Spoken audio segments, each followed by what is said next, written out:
नमस्कार दोस्तों, देखो सीखो स्टडी में आप सभी लोगों का स्वागत है। दोस्तों, सामान्य ज्ञान का प्रैक्टिस सेट नंबर आपका 29 आ चुका है, 29 आ चुका है। अगर आप दोस्तों एग्जाम देने जा रहे हैं यूपी ट्रिपल का पीटी या फिर यूपी पुलिस यूपी ट्रिपल का कोई भी एग्जाम देने जा रहे हैं, जूनियर असिस्टेंट, वीडियो, लेखपाल, वीपीओ या फिर railway SSC, GD, MTS, tradesman, group D, RPF, Delhi police या कोई भी एग्जाम देने जा रहे हैं दोस्तों जिसमें आपकी जीके के क्वेश्चन पूछे जाते हैं, उन सभी के लिए इंपॉर्टेंट होगा।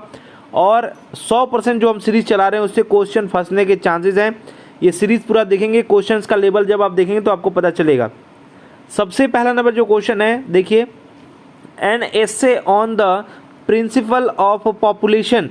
ये जो यहाँ पर पुस्तक है जो है 1798, ये पुस्तक दोस्तों जो है क्या कर रही है, जनसंख्या वृद्धि के सिद्धांत जो है इसको देने का जो श्रेय है वो किसे दिया जाता है। तो याद रखिएगा, इसका जो राइट आंसर हो जाएगा थॉमस रॉबर्ट माल्थस हो जाएगा। क्या हो जाएगा?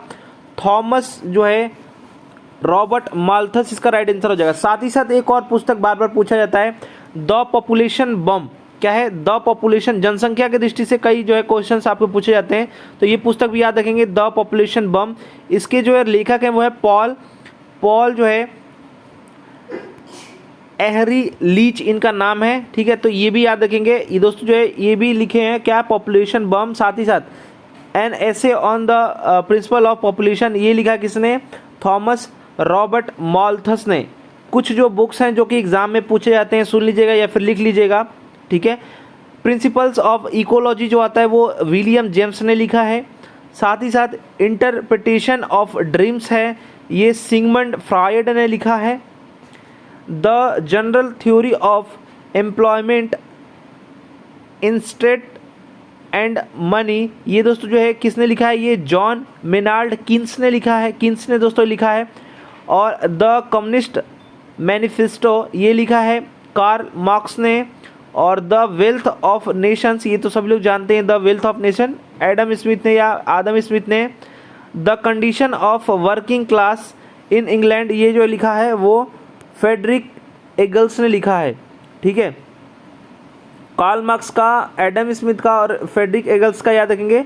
फ्रेडरिक एगल्स ने दोस्तों क्या लिखा है? The condition of working class in England. Karl Marx ने दोस्तों लिखा है द कम्युनिस्ट मैनिफेस्टो। और आप जानते हैं द वेल्थ ऑफ नेशन जो है एडम स्मिथ ने लिखा हुआ है।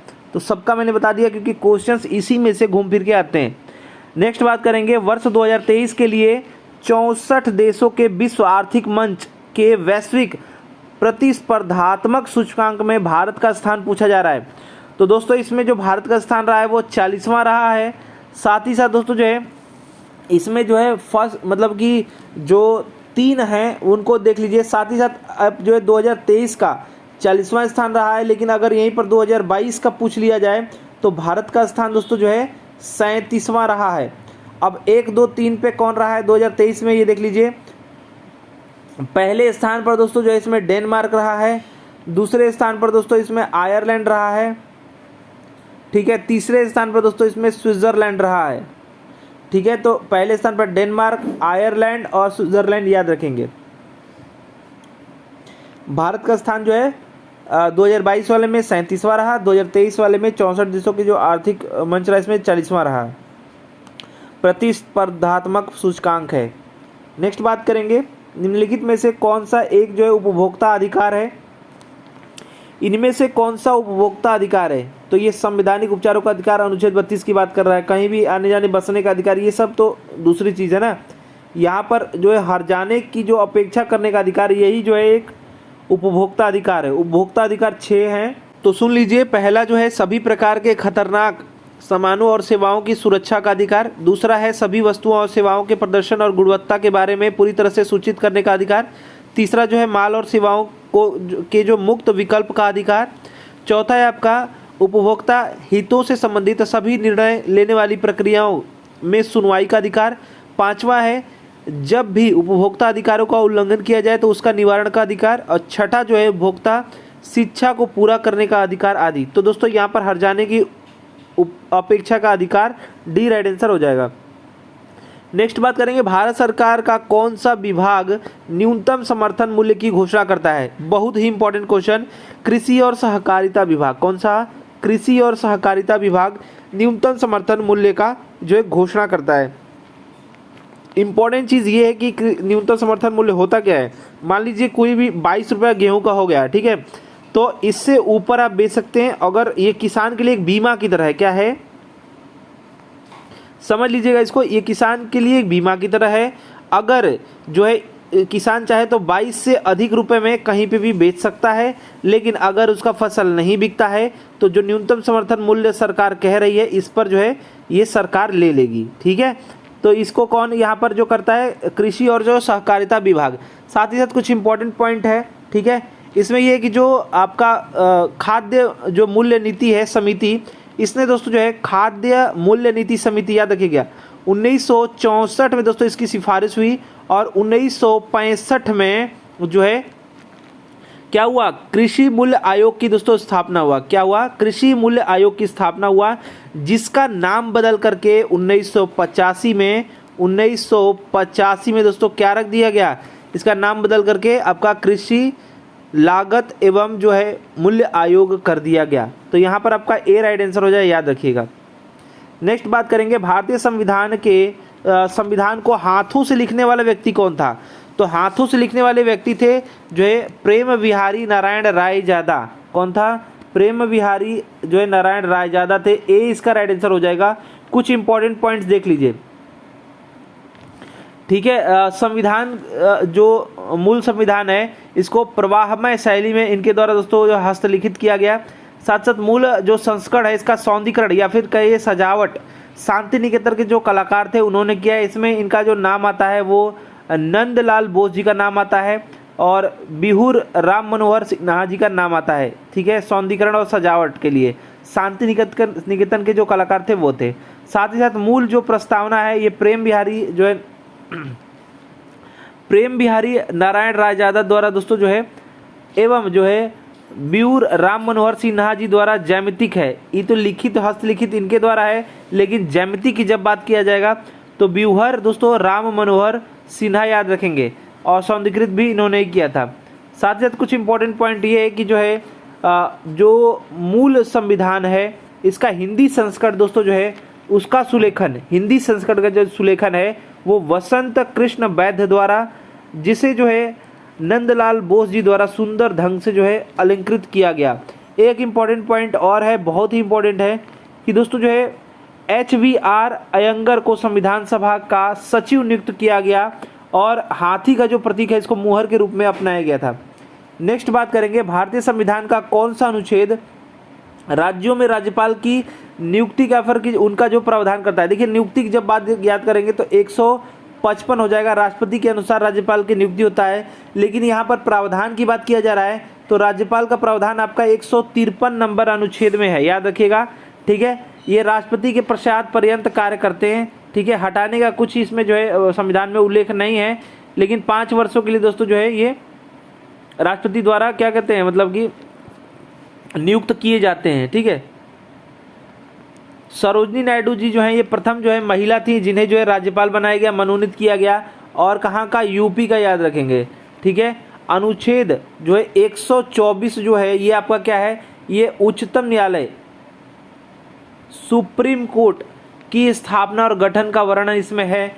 148 जो है ये क्या है, ये जो है नियंत्रक एवं महालेखा परीक्षक की नियुक्ति से दोस्तों या फिर शपथ उनके सेवा से रिलेटेड है, 153 हो जाएगा। नेक्स्ट बात करेंगे, भारत के संविधान का कौन सा भाग वित्त संपत्ति अनुबंध और मुकदमे यानी सूट से संबंधित है। देखिए वित्त और संपत्ति वाला अगर आप बात करें तो जो है 31 जो अनुच्छेद था संपत्ति का अधिकार उसको हटा करके 300 के क में डाल दिया गया था। तो ये जो है भाग जो है वो आपका 12 है, तो भाग 12 यहाँ पर राइट आंसर हो जाएगा। मैंने इसको कई बार डिस्कस किया है। साथ ही साथ आप भाग 12 की बात करेंगे तो 264 से लेकर के 300 के ए या फिर कहिए कि क तक दोस्तों इसमें अनुबंध हैं, ठीक है। अब मैंने कई बार इसका डिस्कशन किया है। और संविधान जो है 9 जो है वो क्या है, 8 जो है वो क्या है, पहले इसमें जो है संघ राज्य क्षेत्र का वर्णन है। संघ राज्य क्षेत्र का 9 में क्या है, 9 में दोस्तों जो है वो पंचायती राज का उल्लेख है। 10 में क्या है, 10 में अनुसूचित और जनजातीय क्षेत्रों का वर्णन है। 8 में क्या है, 8 में संघ राज क्षेत्र का है, 9 में पंचायती राज, 10 में जो है आपका अनुसूचित और जनजातीय क्षेत्रों का वर्णन। तो याद रखिएगा 12 उसका राइट आंसर हो जाएगा, भाग 12। नेक्स्ट बात करेंगे, भारत के संविधान के किस अनुच्छेद में यह कहा गया है कि भारत का एक राष्ट्रपति होगा। राष्ट्रपति के लिए अनुच्छेद पूछा जा रहा है, तो याद रखिएगा यहाँ पर क्या हो जाएगा, 52 हो जाएगा, 52वां संविधान, अरे सॉरी अनुच्छेद।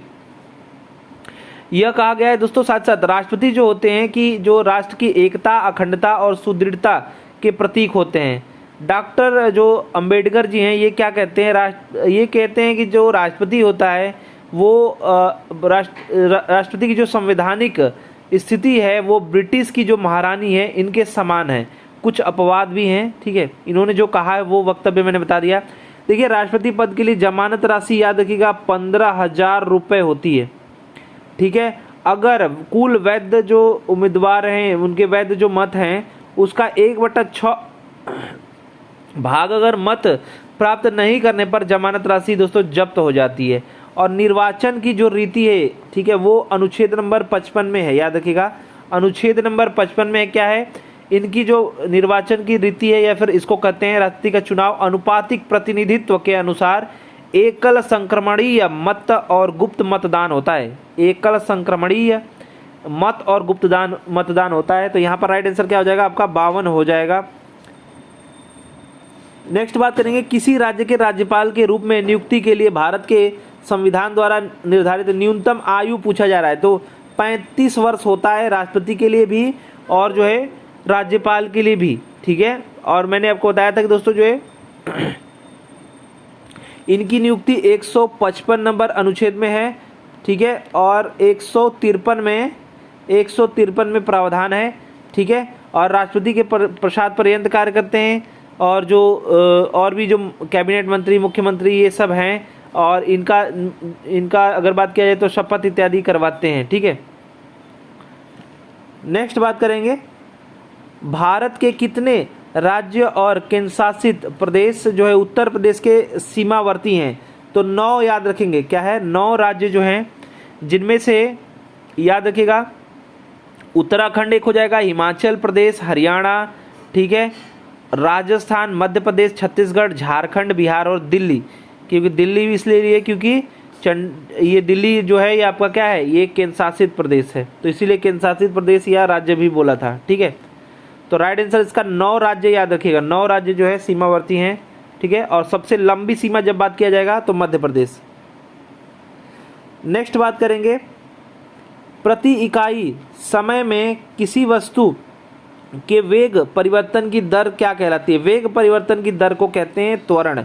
कुछ फार्मूला हैं जैसे कि त्वरण बराबर होता है वेग परिवर्तन बटा के समय, वही दर कहा जा रहा है ना।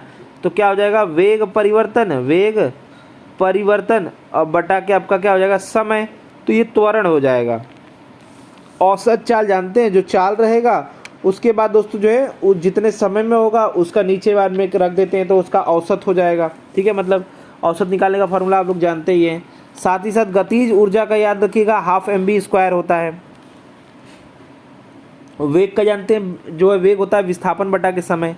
नेक्स्ट बात करेंगे, लेंस की क्षमता का SI मात्रक पूछा जा रहा है, इसे लिखना चाहिए था, ठीक है। SI मात्रक निम्न में से किस अक्षर द्वारा जो है निरूपित किया जाता है। देखिए डायोप्टर होता है ना, तो यहाँ पर जो है D से, ठीक है, यहाँ पर D से दोस्तों जो है क्या किया जाता है, अक्षर से प्रदर्शित किया जाता है। एक इम्पॉर्टेंट चीज़ ये है कि जो उत्तल लेंस है वो मोटा होता है और किनारों पर दोस्तों ये 2 प्रकार के होते हैं, उत्तल और अवतल, आप जानते ही हैं। तो उत्तल जो होता है वो मोटा होता है, किनारों पर पतला होता है। ये किनारे पर ये पतला रहेगा, ठीक है, बीच में मोटा रहेगा।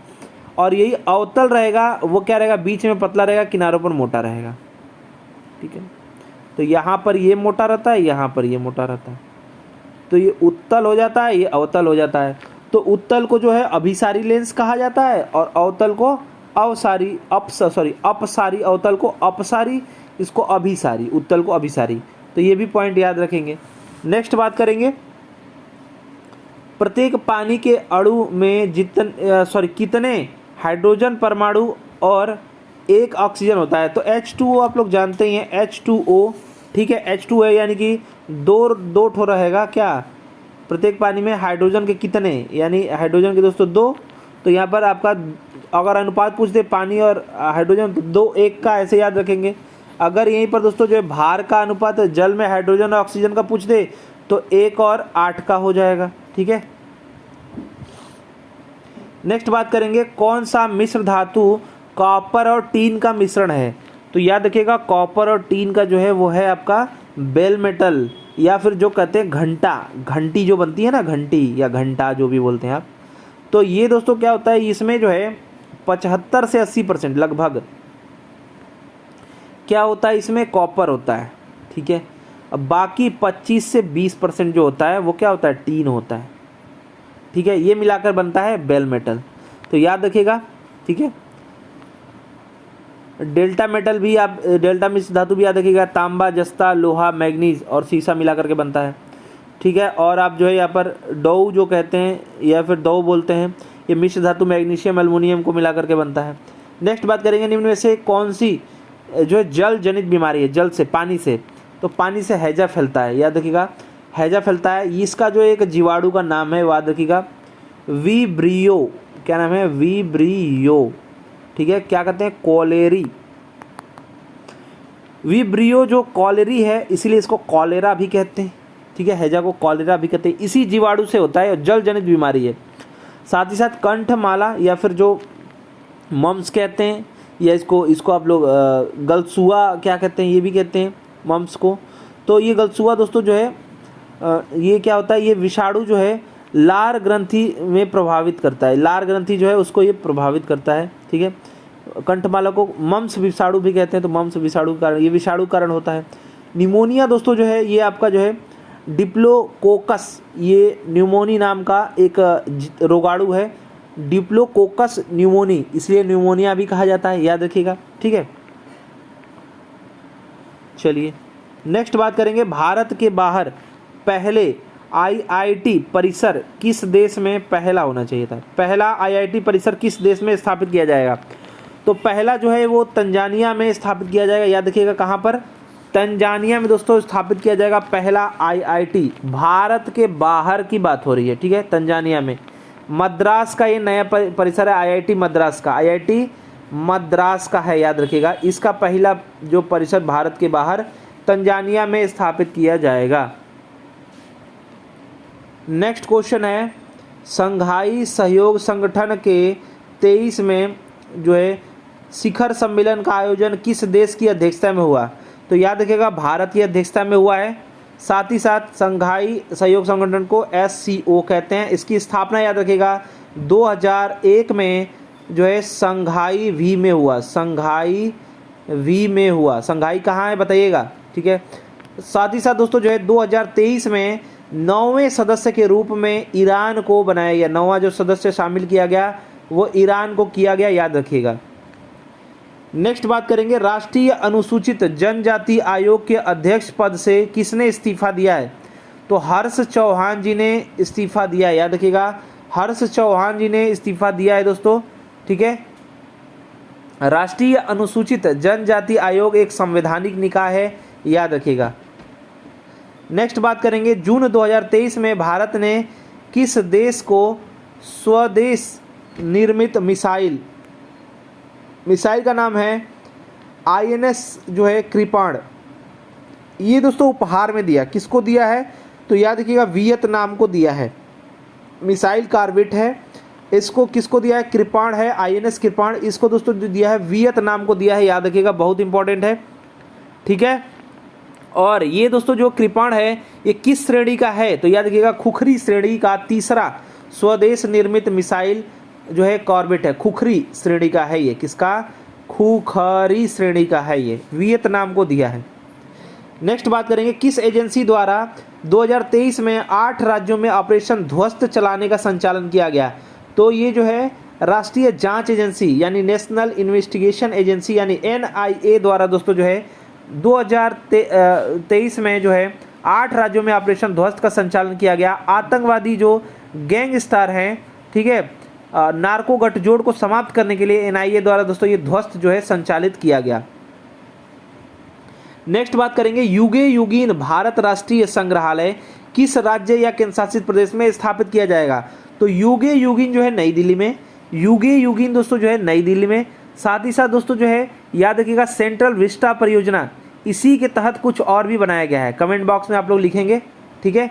तो याद रखिएगा इसी परियोजना के तहत युगे युगीन संग्रहालय। नेक्स्ट बात करेंगे भारत के किस राज्य ने डॉक्टर जो है BR अम्बेडकर पुरस्कार की घोषणा किया है?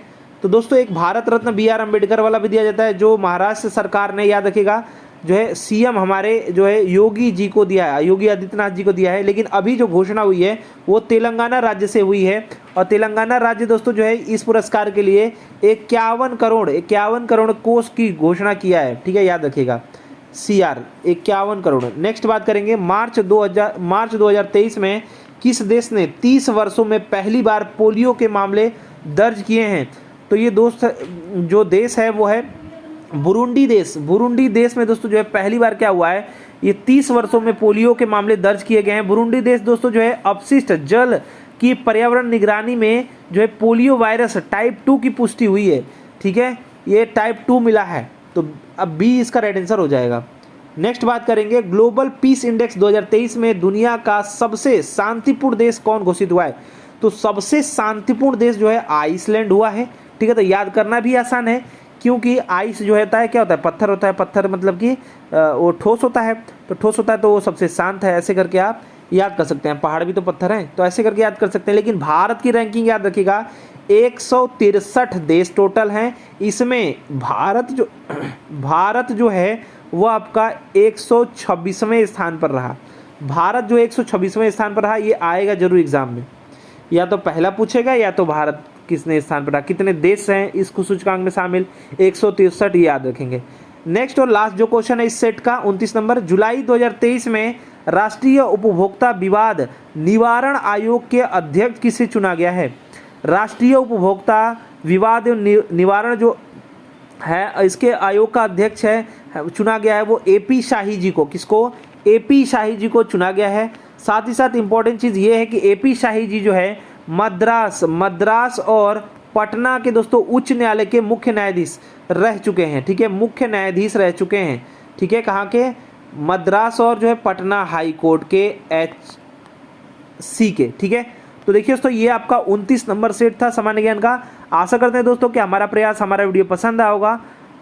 अधिक से अधिक वीडियो को लाइक कीजिए, शेयर कीजिए, साथ ही साथ ऐसे ही जो वीडियोस को देखने के लिए इस यूट्यूब चैनल को सब्सक्राइब करके बेल आइकन को ऑन कर दीजिए। हमारा वीडियो देखने के लिए धन्यवाद। Please like and share. धन्यवाद।